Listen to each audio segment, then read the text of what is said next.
আজকে বানিয়ে দেখাবো ডিম কষা। তার জন্য আমি এখানে 4টে ডিম সেদ্ধ করে নিয়ে লবণ হলুদ মাখিয়ে নেব। অন্যদিকে ডিমগুলোকে ভাজার জন্য পরিমাণ মতো তেল দিয়ে দেব। তেলের পরিমাণটা একটু বেশি লাগবে। দেখুন হাই হিটে ডিমগুলোকে আমি 1 থেকে 2 মিনিটের জন্য লাল লাল করে ভেজে নেব। ডিমগুলোকে একটু লাল লাল করে ভাজতে হবে, তাহলে দেখতে কিন্তু খুব সুন্দর হবে।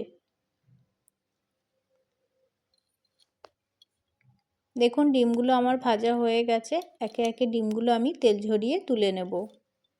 এই রেসিপিটা বানানোর জন্য কিন্তু খুব একটা বেশি উপকরণ লাগে না। বাড়িতে থাকা কয়েকটা উপকরণ দিয়েই কিন্তু আপনারা চটজলদি বানিয়ে ফেলতে পারেন।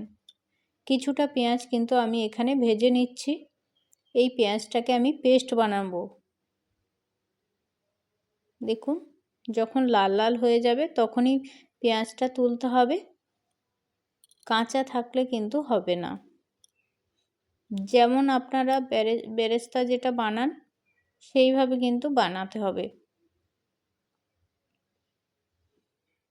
দেখুন এইভাবে কিন্তু আমি তেল ঝরিয়ে তুলে নেব, নিয়ে একটা পেস্ট বানিয়ে নেব। কোনো রকম জল ব্যবহার করবেন না। টমেটো, শুকনো লঙ্কা, আদা রসুনের পেস্ট কিন্তু আমি এই মশলার মধ্যে কষিয়ে নেব, তেলের মধ্যে কষিয়ে নেব। অবশ্যই গোটা গরম মশলাটা ব্যবহার করবেন।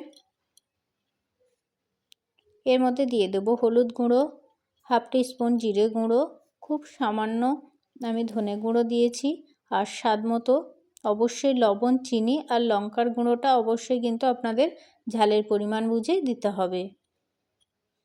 আর কোনো কিছু মশলা লাগবে না। সমস্ত শুকনো মশলাগুলো ঠিক এইভাবে কিন্তু কষাতে হবে। পেঁয়াজটাকে যে আমি বেরেস্তা বানিয়েছিলাম সেটাও কিন্তু এর মধ্যে দিয়ে ভালোভাবে কষাতে হবে।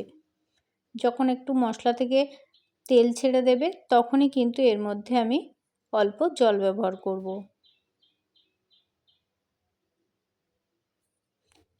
যেহেতু কষা কষা বানাবো সেই জন্য কিন্তু খুব একটা জল দিলে হবে না, তাহলে কিন্তু দেখতে অতটা ভালো লাগবে না।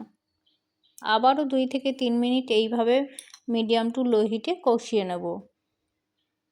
এবার ভেজে রাখা ডিমগুলো ওর মধ্যে দিয়ে দেব, দিয়ে আবারও 2 থেকে 4 মিনিট কিন্তু এইভাবে কষাতে হবে।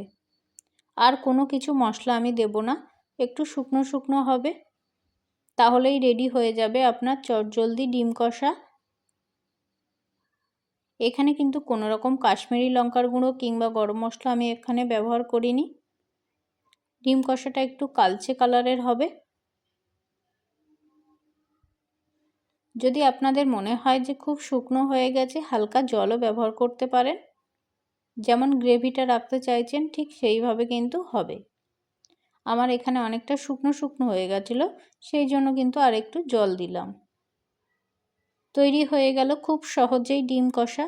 চটজলদি বাড়িতে বানিয়ে ফেলুন, আর কেমন হলো অবশ্যই জানাবেন।